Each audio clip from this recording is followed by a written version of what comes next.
In this movie, we'll talk about how to create your own code loop. If you're following along, I just created a new document and named the first layer Actions. Let's click on the first keyframe of the Actions layer and open up the Actions panel.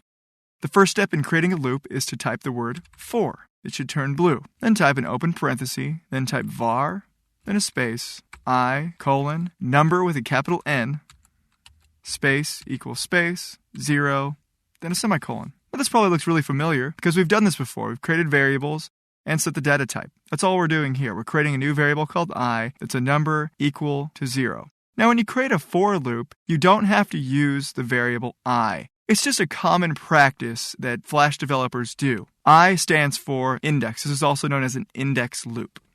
After the semicolon, type a space, type I, space, less than sign, space, 20, then a semicolon. This loop will run over and over and over again until I is equal to 20 or greater than 20. So this code will run over and over again until that condition is false, or until I is greater than or equal to 20. After the code runs and this code is still true, what we specify here will happen. Type I, then 2 plus signs, then close parenthesis. I++ means increment I by 1, or add 1 to the current value of I. So the code will run once with I at 0. When it runs the second time, I will be 1, then I will be 2, and then all the way up to 19. It won't run at 20 because when I is 20, I will no longer be less than 20. But it will run 20 times because it will start at 0 instead of 1.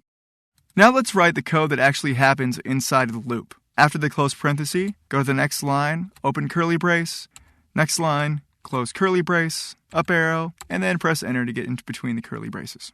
Now all we'll do here is write a simple trace statement that will trace the value of I. Type trace, open parenthesis, I, make sure you don't put it in quotes, close parenthesis, and a semicolon. So this code will run 20 times. Each time it will trace the value of I. So the code between the curly braces, trace I, will run over and over and over again until this condition is no longer true.